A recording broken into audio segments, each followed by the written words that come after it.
Hello code अनविलर्स, कैसे हो आप सब बढ़िया। तो काफ़ी लोगों का क्वेरी होता है जो सबसे मोस्ट मतलब पूछे जाने वाले क्वेश्चन में से है कि आप ये बताओ कि मैं बीएस डिग्री में इनरोल्ड हूँ या फिर मैं प्लान कर रहा हूँ बीएस डिग्री करने का। तो सबसे बड़ा क्वेश्चन होता है प्लेसमेंट बता दो कि प्लेसमेंट क्या चल रहा है अभी, यानी प्लेसमेंट खराब है, अच्छा है, या ट्रेंड क्या कहता है। तो जो इंडस्ट्री इंस्ट्रक्शन सेल है जो प्लेसमेंट देखता है आईआईटी मद्रास बीएस डिग्री का, उन्होंने जैन 2026 का डेटा रिलीज कर दिया है। तो इस वीडियो में हम यही देख रहे होंगे कि प्लेसमेंट का ट्रेंड क्या कहता है, अच्छा ट्रेंड है, आपका हाईएस्ट पैकेज कितना मिल रहा है, मीडियन क्या है, मीन क्या है। वैसे हम इंटर्नशिप के बारे में देख रहे होंगे, तो इस वीडियो में पूरा हम डिटेल में देख रहे होंगे आईआईटी मद्रास पीएच डिग्री का प्लेसमेंट रिपोर्ट। तो चलिए स्टार्ट करते हैं इस वीडियो को, देखते हैं पहले ट्रेंड क्या कहते हैं। तो देखो, जो डिग्री था वो 2020 में अनाउंस हुआ, 2021 से स्टार्ट हुआ। तो 2023 में जो आपका प्लेसमेंट लगा वो कितने बच्चों का लगा, 94 कैंडिडेट का लगा। वही डेटा अभी इंक्रीज हो गया, 2024 में कितना हो गया, 294 हो गया। फिर 2025 में ये क्या हो गया, ये और इंक्रीज होकर ये कितना हो गया, 506 हो गया। ठीक है, तो ये आपका ग्रोथ दिखा रहा है जो कि एक अच्छा मतलब एज है, जो कि आप देखोगे 2023 से 2025 में केवल 3 साल में ही जो 5 टाइम ग्रोथ देखने को मिल रहा है। ठीक है, तो इतना मतलब ग्रोथ एक काफ़ी अच्छा ग्रोथ होता है। और जैसे जैसे इस डिग्री के बारे में लोगों के पास अवेयरनेस होगी, फिर क्या होगा, ये जो नंबर है और बढ़ेगा ही। ठीक है, समझ में आ गया। अब बात कर लेते हैं इंटर्नशिप का क्या था, मतलब 2023 में कितना था, 2024 में कितना बढ़ा। तो देखो, जो 2023 में इंटर्नशिप लगा उसमें कितने कैंडिडेट थे, 31 ऐसे कैंडिडेट थे जिनका इंटर्नशिप लगा 2023 में। फुल टाइम एम्प्लॉयमेंट कितने लोगों का लगा, 0 लोगों का, किसी का फुल टाइम एम्प्लॉयमेंट नहीं लगा क्योंकि विद डिग्री कंप्लीट ही नहीं होगी। ठीक है, फिर अभी क्या हुआ, ये डेटा बढ़ गया 2024 में, अब 165 कैंडिडेट थे जिनका इंटर्नशिप लगा। फुल टाइम एम्प्लॉयमेंट कितना लगा, 8 लोगों का फुल टाइम एम्प्लॉयमेंट लगा 2024 में, जो कि अभी 0 से बढ़ के 8 हो गया। अब 2025 में क्या हुआ, जो 165 2024 में था वो डेटा बढ़ के इंटर्नशिप का कितना हो गया, ये आपका 270 हो गया। ठीक है, और यहाँ पे फुल टाइम एम्प्लॉयमेंट का भी डेटा बढ़ गया, यहाँ पे 2025 में 47 ऐसे कैंडिडेट थे जिनका आपका फुल टाइम एम्प्लॉयमेंट लगा। अब यहाँ पे और एक चीज़ इंपॉर्टेंट है वो देख लेना, जिनका इंटर्नशिप लगा और उसके बाद वो पीपीओ में कन्वर्ट हो गया, तो ऐसे कैंडिडेट कितने थे, 36 कैंडिडेट थे। समझ में आ गया। अब आता है सबसे मोस्ट जो आस्ट क्वेश्चन है कि ये होता है कि मैं इसको डुअल डिग्री की तरफ लेके चलूँ या स्टैंड अलोन की तरफ लेके चलूँ। और फिर क्या अगर मैं डुअल डिग्री लेके चलता हूँ या फिर कोई स्टैंड अलोन स्टूडेंट है, तो क्या उनके बीच में कोई भेदभाव होता है, यानी कि किसी को ज़्यादा सपोर्ट मिलता है या फिर कुछ इस तरीके से डेटा में कुछ क्या है। तो इसके बारे में ये आपका डेटा प्रूफ कहता है कि इनमें दोनों में डिफरेंस नहीं हो रहा है इन टर्म्स ऑफ प्लेसमेंट। ठीक है, जैसे मैं डुअल डिग्री की बात करूँ तो ऐसे कितने कैंडिडेट थे जो डुअल डिग्री कर रहे थे उनका इंटर्नशिप लगा, तो ऐसे 268 कैंडिडेट थे। ठीक है, जो फुल टाइम एम्प्लॉयमेंट की बात करो तो ऐसे 31 कैंडिडेट थे जो डुअल डिग्री में थे, उनका आपका फुल टाइम एम्प्लॉयमेंट लगा। अब इसमें स्टैंड अलोन की मैं बात करूँ तो इंटर्नशिप कितना लगा, जितने कैंडिडेट का जो स्टैंड अलोन की तरह इस डिग्री को कर रहे थे तो वो 198 था। फुल टाइम एम्प्लॉयमेंट कितना लगा, 24 लगा। थोड़ा सा डिफरेंस आ रहा है, लेकिन अब देखोगे ना रेशियो लोगे तो दोनों का सेम ही आ रहा होगा, क्योंकि जो डुअल डिग्री को ऐसे मतलब आईआईटी मद्रास पीएचडी को डुअल डिग्री की तरह लेके चलने वाले कैंडिडेट क्या है, ये ज़्यादा हैं, और स्टैंड अलोन वाले क्या है, थोड़े कम है। तो जब रेशियो देखोगे तो जो दोनों में क्या हो रहा है, दोनों में खास अंतर नहीं है। ठीक है, तो इतना समझ में आ गया, मतलब आप इसको डुअल तरह लेके चल रहे हो, स्टैंडर्ड की तरह लेके चल रहे हो, आपको कुछ खास फर्क नहीं पड़ने वाला है। लेकिन ये होता है कि जो डुअल डिग्री वाले होते हैं उनको अपने ऑफलाइन कैंपस से भी क्या हो जाता है, सपोर्ट मिल जाता है, तो वो वहाँ पे थोड़ा सा एक्स्ट्रा मिल जाता है। लेकिन स्टैंडर्ड वालों को क्या होता है कि वो अपने पास उनके पास ज़्यादा टाइम होता है, वो अपने स्किल पे काम कर सकते हैं। तो ऐसा कुछ है नहीं, मतलब कोई डिफरेंस नहीं है इस डिग्री में। अब आता है कि सीजीपीए बताओ कि सीजीपीए कितना मेंटेन करना चाहिए और क्या सीजीपीए का भी असर दिखता है आपके प्लेसमेंट और इंटर्नशिप पे। तो हाँ, ये डेटा आप देखो यहाँ पे, ऐसे कैंडिडेट जिनका सीजीपीए 7 से कम था, तो ऐसे कितने कैंडिडेट का प्लेसमेंट लगा, 68 कैंडिडेट का लगा। देखो, सीजीपीए कम है तो कैंडिडेट मतलब प्लेसमेंट भी कम लग रहा है, 68 लोगों का केवल लगा है। और ऐसा नहीं है कि किसी का सीजीपीए काफ़ी कम है तो उसका प्लेसमेंट नहीं लगेगा, लग रहा है। 7 से कम वालों का भी लग रहा है, 68 लोगों का प्लेसमेंट लगा है। 7 से 8 सीजीपीए की बात करूँ तो ऐसे 238 कैंडिडेट थे जिनका 7 से 8 सीजीपीए में था, उनका प्लेसमेंट लगा हुआ है। ठीक है, 8 से 9 की मैं बात करूँ तो आपका 8 से 9 सीजीपीए में ये आपका 399 ऐसे कैंडिडेट है जिनका आपका प्लेसमेंट या फिर इंटर्नशिप लगा हुआ है या एम्प्लॉयबिलिटी उनको मिला हुआ है। ऐसे 9 सीजीपीए से जितना जो लोग थे उसमें से 189 कैंडिडेट थे जिनका 9 सीजीपीए से ज़्यादा है, उनका क्या है, उनको प्लेसमेंट या फिर इंटर्नशिप लगा हुआ है। तो आपको यहाँ पे डेटा क्या देखने को मिल रहा है, आपको यहाँ पे डेटा देखने को ये मिल रहा है कि अगर आपका सीजीपीए अच्छा है तो आपके हायर चांसेस होंगे आपके इंटर्नशिप और क्या प्लेसमेंट लगने का, क्योंकि यहाँ पे डेटा ये प्रूव करता है। अगर 8 से 9 सीजीपी वाला डेटा देख रहे हो ना, तो वो 399 यानी 400 ऐसे कैंडिडेट है जो सबसे हाईएस्ट है, सबसे मैक्स है, जिनमें क्या है उनका प्लेसमेंट लगा है। तो कहीं न कहीं जब कंपनी आती है, उनको अगर फ़िल्टर आउट करना होता है तो पहला पैरामीटर यही कर देते हैं कि सीजीपीए जिनका अच्छा होगा उनको ले लेते हैं। लेकिन ऐसा भी नहीं है, अगर आपका कम है तो आप होपलेस होने की चांसेस, मतलब होपलेस होने की बात नहीं है। आप क्या करो, आपका अगर सीजीपीए थोड़ा कम है लेकिन आपके पास स्किल है तो भी आपका क्या होगा, प्लेसमेंट लगेगा, जो यहाँ पे डेटा प्रूव करता है। अब बात करते हैं सबसे मोस्ट अवेटेड, कि आप बताओ डायरेक्टली कि मीडियन मैक्स वगैरह कितना है। तो देखो, जो फुल टाइम एम्प्लॉयमेंट की मैं बात करूँ, तो जो मैक्स पैकेज गया है 2025 की, यहाँ पे मैं स्पेशली ये बोला कि ये 2025 का डेटा है, तो वो मैक्स गया है 16 LPA। ठीक है, मीन सैलरी कितना गया है, ये है 7.3 LPA। जो मीडियन सैलरी गया है वो कितना गया है, वो है 6 LPA। ठीक है, ये 2025 के डेटा की मैं बात कर रहा हूँ। अब मैं ओवरऑल की बात करूँ तो इंटर्नशिप और दोनों का 2024 में यहाँ पे डेटा दिख रहा है कि जो मीन था, ठीक है, वो कितना था, 7.9 मीन गया था 2024 में। ठीक है, फिर जो आपका मीडियन था वो कितना था, 5.5 था। और जो मैक्स जो पैकेज मिला था वो कितना मिला था, 20 LPA का मिला था, जो कि 2025 में ड्रॉप हो चुका है। मैक्स वाला ड्रॉप हुआ है और सारे इंक्रीज पे ही है, मीन थोड़ा भी ड्रॉप हुआ है। तो आप यहाँ पे देखो, जो 2025 का डेटा कहता है जो मैक्सिमम जो प्लेसमेंट गया है, वो पैकेज गया है वो 16 LPA है, जो मीडियन है वो है 6, और जो आपका मीन है वो कितना है, वो है 7.3। ये आपका फुल टाइम एम्प्लॉयमेंट की बात है, यानी कि ये प्लेसमेंट की बात हो रही है। ठीक है, ये इंटर्नशिप का डेटा नहीं है यहाँ पे। अब देखते हैं इंटर्नशिप का क्या लगा है। इंटर्नशिप को क्या किया गया है, इसको एनुअलाइज कर दिया गया, तो ये एनुअली आपका कैलकुलेट किया गया, उसके अकॉर्डिंग आप बांट लेना कितना मंथली हो सकता है।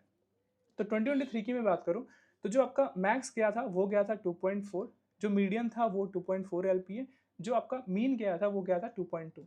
अब 2024 में डेटा इंक्रीज हो गया, जो मैक्सिमम जो आपका इंटर्नशिप का आया डेटा, यानी कि मैक्सिमम जो सैलरी मिली वो मिली 10 LPA। जो आपका मीन हुआ, मीन कितना था, मीन हुआ 3.2, और जो मीडियन निकला वो निकला 3 आपका LPA। 2025 में देखो, ये क्या हुआ, थोड़ा सा डेटा आपका ड्रॉप हुआ क्योंकि AI का बूम, थोड़ी सी एम्प्लॉयमेंट को भी दिक्कत आ रही है, थोड़ा मतलब फाइनेंशियल क्राइसिस चल रही है पूरे दुनिया में ही, तो भारत में क्या ही सबका सब पे असर दिख रहा है, तो उसके कारण से भी हो सकता है। जो मैक्सिमम जो इंटर्नशिप गया वो 8 LPA का गया, जो आपका मीडियन गया वो 2 का गया, 2 LPA का, और जो मीन गया वो कितना मिला, वो 2.3 का लगा। तो ये आपका इंटर्नशिप और ये हो गया प्लेसमेंट का डेटा। तो मैं एक बात मैं बोलूँ कि कितना जा रहा है, तो मैक्सिमम 16 LPA, हाईएस्ट यहाँ पे गया था 2024 में 20 LPA, इस बार का 2025 का 16 है, मीडियन है 6 LPA। तो अगर आप किसी Tier 3 कॉलेज से आप कंपेयर करोगे तो एक अच्छा मतलब पैकेज आप बोल सकते हो, अगर आपके पास स्किल है तो आप डेफिनेटली एक अच्छा मतलब पैकेज ले सकते हो यहाँ से। ठीक है, अब हाई इम्पैक्ट कन्वर्जन की मैं बात करूँ, तो जो इंटर्नशिप कन्वर्ट हुए हैं वो कितने हुए हैं, वो 41% कन्वर्ट हो रहे हैं इंटर्नशिप। जो एम्प्लॉयमेंट कन्वर्जन रेट है वो कितना है, वो 17% का कन्वर्जन रेट है। ठीक है, समझ में आ गया। अब बात कर लेते हैं कौन ऐसी कंपनी है जैसे मतलब उस कंपनी में ज़्यादातर बच्चे यहाँ पे प्लेस्ड होते हैं। तो सबसे ज़्यादा जो बच्चों को हायर किया है वो कंपनी है सुधा गोपाल कृष्णन ब्रेन सेंटर। यहाँ पे 26 कैंडिडेट हायर किए गए हैं इस कंपनी के द्वारा। सिंजेंटा में ये काफ़ी मोस्ट पॉपुलर आपकी कंपनी है, यहाँ पे 23 कैंडिडेट को हायर किया सिंजेंटा ने, साई स्टार ने 18 कैंडिडेट को, स्टीमेनफ ने 14 कैंडिडेट को, केपीआई पार्टनर ने 13 कैंडिडेट को क्या किया है, आपको हायर किया है। तो ये टॉप 5 आपके रिक्रूटर हैं जो यहाँ पे रेगुलरली विजिट करते हैं, और यहाँ से इतने कैंडिडेट क्या हुआ है, यहाँ से प्लेस्ड हुए हैं। कैसे पता चलेगा कि हाँ आपकी जो डिग्री है वो वैल्यूएबल है या नहीं है, वो ऐसे पता चलता है कि अगर मान लो कोई कंपनी है, वो एक बार हायर करके गई यहाँ से और फिर वो फिर दोबारा से आती है हायर करने के लिए, तो ये शो करता है कि जो वहाँ से हायरिंग हुआ है, जो स्टूडेंट इस मतलब डिग्री से वहाँ पे गए, तो कहीं ना कहीं वो कुछ एक्स्ट्रा इनपुट दे पा रहे हैं और अच्छा से काम कर पा रहे हैं, तभी तो वो बाहर से दोबारा रिक्रूटर आ रहे हैं। तो यहाँ पे ये जो ट्रेंड दिखा रहा है कि ऐसे इतने मतलब 14 ऐसी कंपनियां हैं जो फिर से क्या आ रही है, दोबारा यहाँ पे रिक्रूटमेंट के लिए आ रही है। ठीक है, 14 जो नए रिक्रूटर किया है, तो वो है 68 ऐसी कंपनियां जो नए रिक्रूटर के रूप में यहाँ पे आ रहे हैं। तो एक अच्छा साइन है कि मतलब जो बच्चे हैं उनके पास प्रॉपर स्किल है, उसलिए कंपनी जो है फिर से वो रिटर्न होके फिर से हायरिंग के लिए आ रही है। अगर मैं हाईएस्ट हायरिंग की बात करूँ साइकिल्स में, यानी टर्म की मैं बात करूँ, तो जो साई स्टार है वो वन टर्म में 18 कैंडिडेट को हायर किया था। स्टीमेनॉफ ने क्या किया था, एक टर्म में 14 हायर किया था। तो ये इनका मैक्सिमम डेटा था। ठीक है, समझ में आ गया। अब बात करते हैं कि जो 2025 का ब्रेकआउट था, यानी कि सबसे अच्छा कौन सा सीजन गया इंटर्नशिप की टर्म में या फिर प्लेसमेंट के टर्म में, तो वो जो आपका टर्म रहा था वो रहा था 2025 का थर्ड टर्म, C3 टर्म। इसमें 132 लोगों का क्या लगा था, प्लेसमेंट लगा था। उसमें इंटर्नशिप, टीए वगैरह सब कुछ ले सकते हो। अगर मैं टीए शिप की बात करूँ, टी की बात करूँ, तो जो 2023 में 33 कैंडिडेट को टी का रोल मिला था वो 2025 में बढ़ के कितना हो गया 64 हो गया। तो ये भी डेटा क्या कर रहा है, स्लाइटली इंक्रीज ही हो रहा है। ऐसे में इंटर्नशिप की बात करूँ तो 15 से स्टार्ट होकर वो बढ़ के कितना हो गया, वो 132 हो गया। तो ये भी मतलब एक अच्छा साइन है कि जो धीरे धीरे क्या हो रहा है, प्रोग्रेशन देखने को मिल रहा है। अब बात करते हैं कि कितना मतलब अपॉर्चुनिटी आ रही है कॉलेज के पास। ऐसा नहीं कि जितना प्लेसमेंट यहाँ पे लगा, जैसे 500 प्लस लोगों का प्लेसमेंट लगा, लेकिन ऐसा नहीं कि इतनी आपकी अपॉर्चुनिटी आई थी, इससे ज़्यादा आई थी। कहीं ना कहीं कमी देखने को मिल रही है बच्चों में भी। स्किल्स की बात की कर लो, या फिर कोई ऐसी कंपनी है जिनकी रिक्वायरमेंट कुछ और होती है, वो फुलफिल नहीं हो पाती, यहाँ पे कैंडिडेट वो नहीं दे पाते, तो उनका प्लेसमेंट रह जाता है। तो इसमें डेटा यहाँ पे देखो, जो 2025 की बात करूँ, सितंबर 2025 से दिसंबर 2025 की, तो अब यहाँ पे देखने को मिल रहा है कि 257 जो है जॉब ओपनिंग आई थी। सिलेक्शन कितने लोगों का हुआ, केवल 49 कैंडिडेट सेलेक्ट हुए। जो 208 सीट थी वो क्या थी, अनफिल्ड हो गई। ठीक है, मतलब यहाँ पे वो सीट वैकेंट ही रह गई।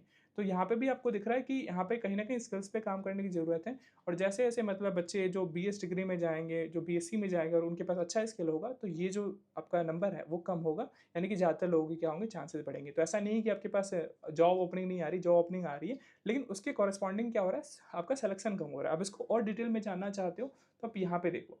आप यहाँ पे देख सकते हो इस डेटा में कि अगर मैं इंटर्नशिप की बात करूँ, तो आपका 2025 सितंबर से लेकर दिसंबर 2025 तक 76 ओपनिंग आई थी।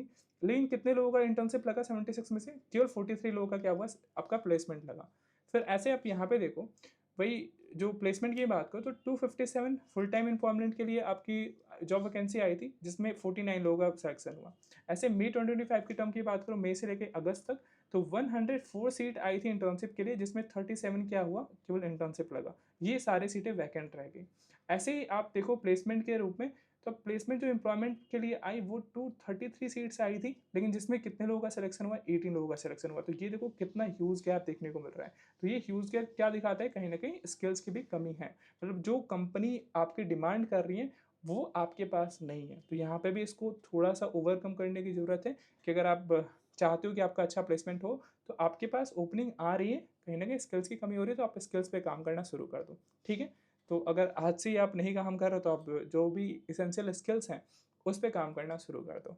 अब जो जो आईआईसी है, इंडस्ट्री इंटरेक्शन सेल है, उसका 2026 का क्या टारगेट है, वो ये करना चाहते हैं, वो आपके लिए काम कर रहे हैं, काफ़ी अच्छा मेहनत कर रहे हैं, वो प्लेसमेंट सेल का पूरा प्लेसमेंट का काम देखते हैं। तो इनका ये है कि इस बार 2026 में 1000 कैंडिडेट का क्या हो, प्लेसमेंट हो, 100 प्लस नए क्लाइंट को आउटरीच किया जाए। और कैसे स्किल्स के जो गैप को ब्रिज करने का काम कैसे होगा, वो क्या करेंगे, इनका टारगेट ये है कि हर महीने 2 कम से कम इंडस्ट्रियल सेशन हो, जिससे आपको पता चले कि इंडस्ट्री की डिमांड क्या है, वो मतलब चाहते क्या हैं आप में, कि कौन कौन से स्किल्स हो। तो अगर ऐसे मतलब कोई इंडस्ट्रियल सेशंस हो रहे हैं, तो आप उसको ज़रूर से ज़रूर क्या करो, ज्वाइन किया करो। ठीक है, फिर आपका इनका ये है टारगेट 2026 का, कि जो कन्वर्जन रेशियो है उसको बढ़ा के कितना बढ़ा करना है, वो +20% बढ़ाना है। तो ये इस साल का आईआईसी का क्या है, टारगेट है। तो आई होप कि आपको सब कुछ क्लियर हो गया होगा प्लेसमेंट के रिगार्डिंग, कि जो आईआईटी मद्रास बीएस डिग्री है उसका प्लेसमेंट कितना जा रहा है। ठीक है, अगर अभी भी कोई डाउट आता है तो आप प्लेसमेंट पे सॉरी प्लेसमेंट पे नहीं, आप डायरेक्टली कमेंट में पूछो, मैं कोशिश करूँगा जो भी आपके डाउट है उनको सॉल्व किया सके। तो मिलते हैं नेक्स्ट वीडियो में नेक्स्ट टॉपिक के साथ। जय हिंद, जय भारत।